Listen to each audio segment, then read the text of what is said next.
back into the Skol Purple podcast, and of course, we're talking Vikings offseason because the season's over. But it's a fun time because optimism is in the building, or multiple buildings for us. Obviously, not in the same building, but we're trying to be optimistic about this team heading into the future. And boy, oh boy, would things be a lot more optimistic if Ed Donatel was not a part of that future. I just I just cannot believe that he is still on the staff right now as we record this video. So I throw it to you first here, Tony.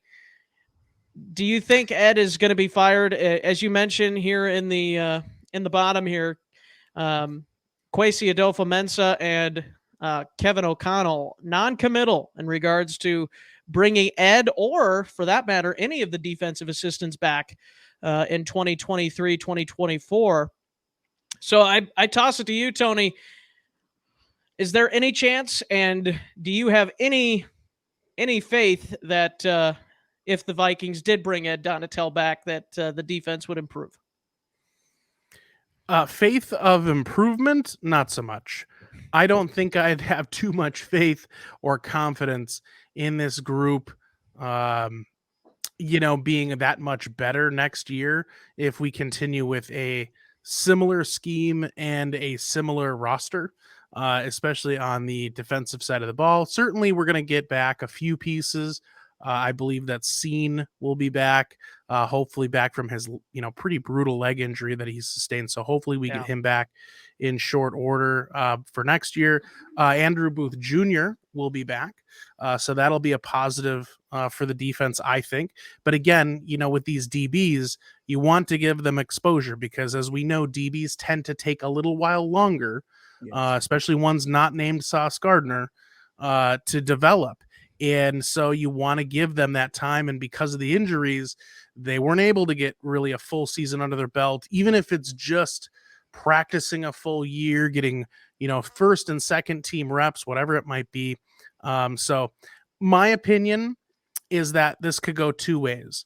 Either Ed Donatel is going to be fired, or he has basically convinced the organization and maybe he said this when he became the defensive coordinator before the season started. Maybe he said, look, guys, it's going to be a mess. We're not going to be great. But in order for us to make this scheme change from a 4-3 to a 3-4, we're going to have some growing pains. And I'm forewarning you, it might be ugly this year. Because if that's been stated, he kind of has a leg to stand on to say, you told me you were going to give me some time. I forewarned you. It might be kind of gross.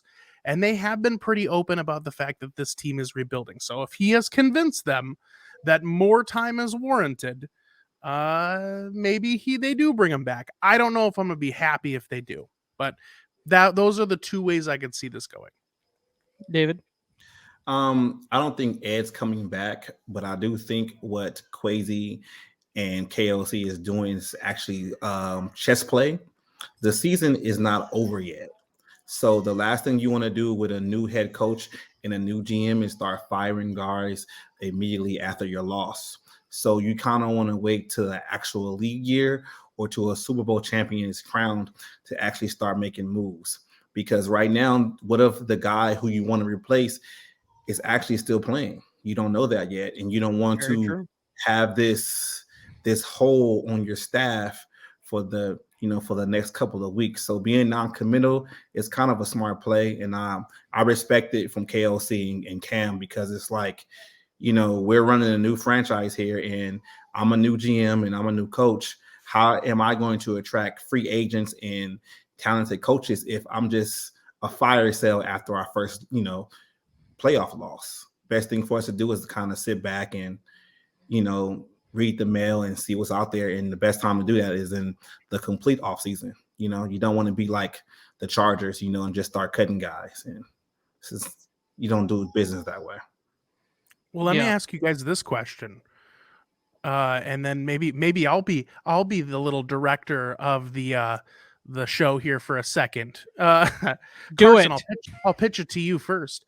Who do you guys have as potential suitors. Maybe in let's try to not let's stay away from guys that we know for sure aren't coming. But is there any coaches out there where you're going, I think it's a possibility we could get this guy to come in and run this defense? Do you have anybody on your radar? I'm going to put one out there that I've actually seen some rumors about, and it's a guy that I actually really liked last year when they were looking at head coaching candidates, is Raheem Morris from LA, from the Rams. Right. So that's my guy I think would be great. Now, the part thing with him is he may be looking for a head coaching job still, but with the way that obviously LA had a tough season, he may not be as high up on people's boards as he was last year. So the Vikings might be able to bring him in. So I would love to see Raheem Morris as the defensive coordinator for the Vikings. But yeah, Carson, anybody on your end, any names that come to mind? Well, I think Brandon Staley was definitely on my mind before the Chargers pretty much announced that he's staying. They fired their offensive coordinator, Joe Lombardi, and said it's his fault for the 27-point comeback and not Brandon Staley's, which we could have that discussion another time. But I like Brandon Staley as a defensive mind, not so much as a head coach. I think that would have been a nice fit. The guy from Denver, I can't remember his name off the top of my head. He's a young, is it Azaro or Azero? Something like that. I apologize. Vic Fangio? No, not Vic I'm Fangio. kidding. That would be another good one.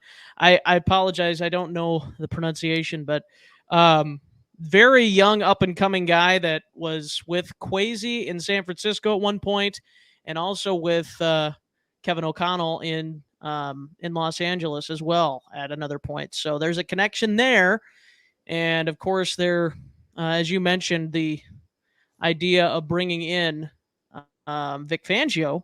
I think that would be an interesting thing, even though you've also just brought in an older, grizzled defensive coordinator. Do you kind of want to bring in a younger guy?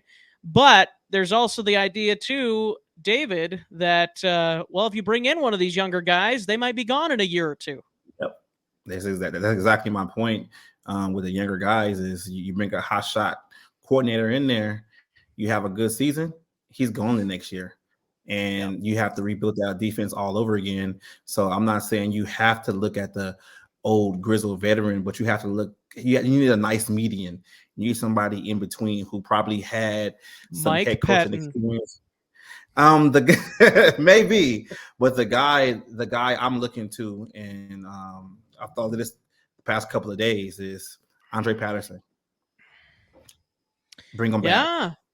The reason why I say bring him back is because do you see what his D-line did against our O-line on Sunday? Oh, that's right. He's with the Giants. Yeah. That used to be our D-line. So you make Daniil more comfortable by bringing him back.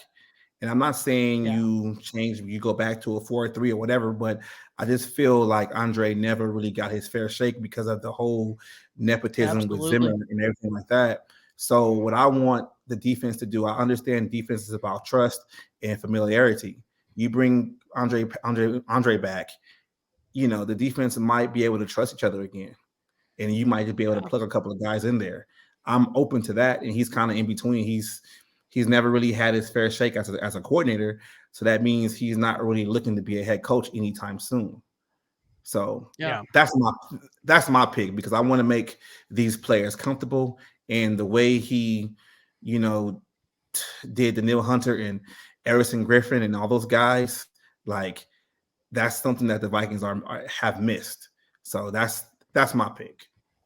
Yeah. Well, Patterson was regarded as one of the best defensive line coaches in the league, and exactly. As you mentioned, David, he didn't really get a fair shake because he basically stepped in almost a lame duck year for Mike Zimmer. I mean, that's when Zimmer kind of lost control of the team, and that defense was not good.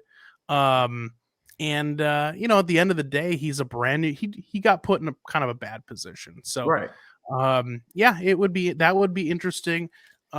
Speaking of which, what about Mike Zimmer? No, I'm kidding, guys. We're not bringing. Even though That's it for the video. Thank Hey, you. Me personally, I would love it. yeah, I was gonna say the sad thing is that as a defensive coordinator, I think Zimmer is still probably one of the best in the biz.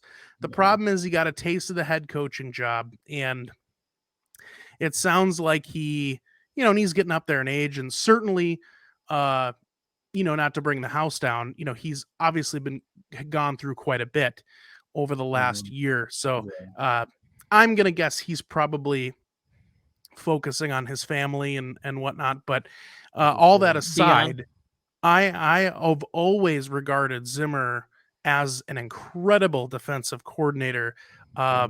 It's just kind of too bad that the head coaching thing didn't really work out. Yeah.